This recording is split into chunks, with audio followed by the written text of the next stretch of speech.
Okay, welcome Lawrence to my home, and thank you very much for coming along. I'll introduce Lawrence. He's come along to talk about the new bowel screening programme that's just been started over the last year or so, particularly for people aged 60 to 73. What was the first thing that you knew about the bowel screening programme?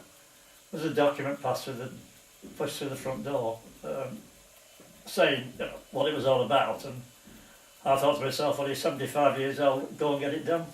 Right, okay. That was the initial. It was free as well. It was free, right, very good. Obviously the whole idea is looking for bowel cancer. Yeah. Was that pointed out to you in the documents? Yes. You got you realised what they were Yeah, after? yes, yeah. So, you had this piece of paper, this letter, inviting you to produce a test. What was your reaction when you read exactly what they wanted from you? Oh, all they said was come in for bowel screening.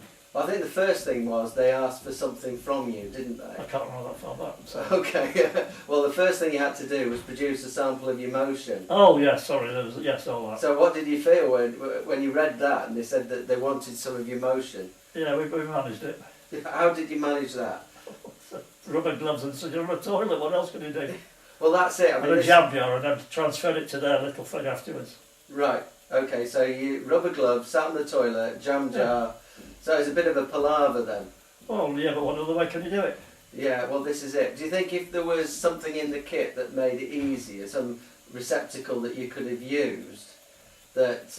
Oh, sorry, didn't they give the 3 wipes? Yes. Yeah, sorry, yes. there was. It was yes. Use this wipe it, send it off. I think 3 samples of... Yes, your motion. Yeah.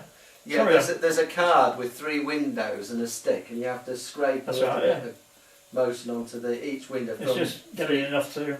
3 separate days. Yeah.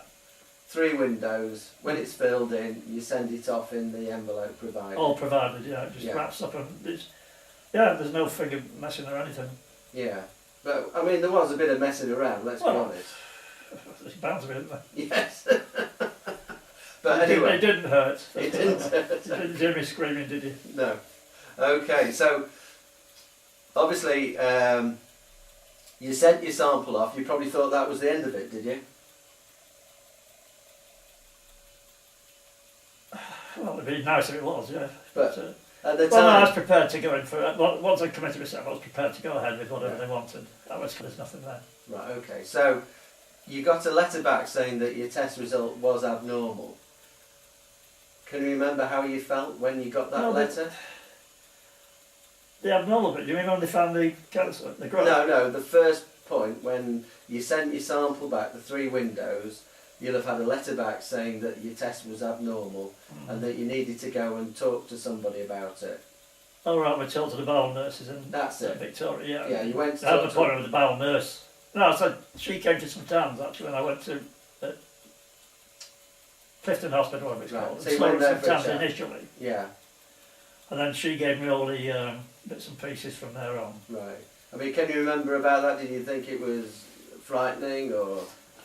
No, it was very casual. There was no sort of pressure and, no, nobody's pushed me at any time. It's all been what I wanted to do, really. Yes. I mean, I thought to myself, I'm 75 years old. If I haven't got, it's a good time to get myself tested. Right. Because I haven't had such a deep test, I don't know what's up there, do I? No, okay. So you saw the bowel nurse at Clifton who explained about having a more in-depth investigation performed. Did you have any concerns about going through with that? No. No, okay. So you went for this test. It's called a colonoscopy. I knew now. No, I didn't know that. But yeah. What was that like? Was that was that uncomfortable? Was it frightening? Do you want a full description? Yeah. A bit crude. Yeah. Well, they clear my bowels out. They give you this stuff to. Yeah. One of the things they give you is you clear your bowels out completely beforehand. Don't eat anything. Don't drink after midnight. Whatever. But the only thing I felt, apart from I knew they were doing it obviously, but was the urge that I was going to what do you call it? Boozer. Not a bloody boozer, you know, blowing right out the room with something. It didn't happen. Then they told me afterwards that just about everybody feels this. That Yeah. they feel that when they're in the bowel that they're going to explode with Yeah. flatulence. If that's Yeah. a nice word for it, or Yeah. fart, whatever. Yeah. But it didn't happen. So. And that was the worst part about the investigation, was it? Well, I think the second time was the worst bit. Right. What happened the second time? Well, the first bit they found it, Ah, yes. and it was a, what do you call it? I forgot what they call it. Polyp? Polyp. But it was lying flat. Yes. And they said what they normally do is go back again. Or they took a sample of scraping and said it would go for test. And if there was a problem, they would call me back. Which he did and said, yes, it's cancerous. He said, but we'll do the same thing again, and some, you know, with a bit of luck, they inject something into the bottom of the polyp. When it stands up, they just snip it off. Yeah. But mine wouldn't stand up. No. So then the choice was, you know, operation, whatever.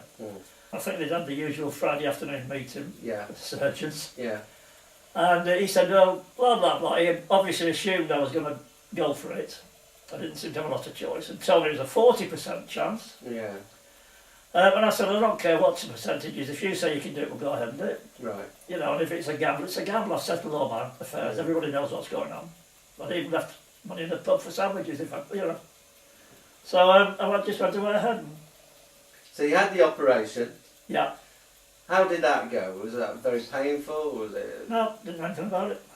afterwards? I was in hospital, but I didn't. I felt a bit surprised. Everybody tells me how sick and ill you are after an operation of that depth, Yeah. and I didn't feel it.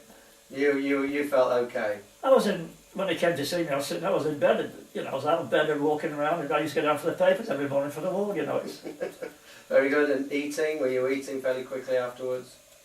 I was eating, I don't eat a lot anyway, and I'm Right. not crazy about the food they provided, but what I wanted I ate. Right. And you didn't need to have a colostomy at all, did you? I had a bag on for, a drip on A for, drain. You had a a drain. drain. for maybe 3 or 4 days. But they joined your bowel back together Yeah. again inside.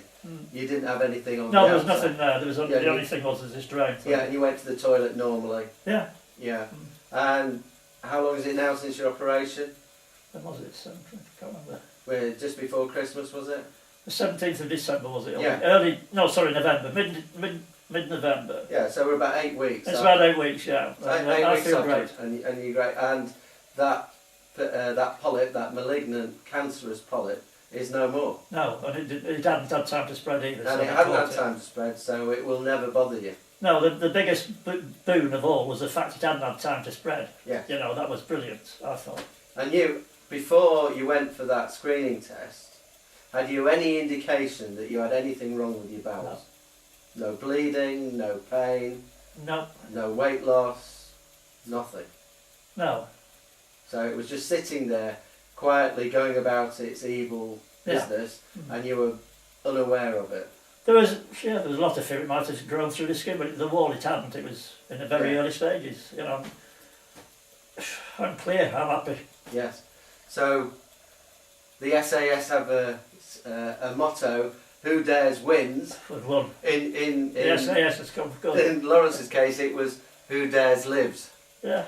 And you did have to be brave and take the hard choice to go for the operation. No, I think a little bit. You know, I looked at it and thought, well, it's a chance. Yeah. I sort of settled all my life. I was more worried about my responsibilities to my 2 daughters and Yeah. other people. So I settled all that, all my family and everything. And then just went ahead and thought, well, Are you going to come easy go? grab all the money back again now? Oh, I've done. Well done. Thank you very much for Well, coming yeah. in and telling us your story. And I hope it encourages other people of your age group to take up this free I went to offer. walk towards the camera, show how fit I am. Yes, please. No, just show you how fit I feel. There you go. That's after about 8 weeks since the operation. Thank you very much.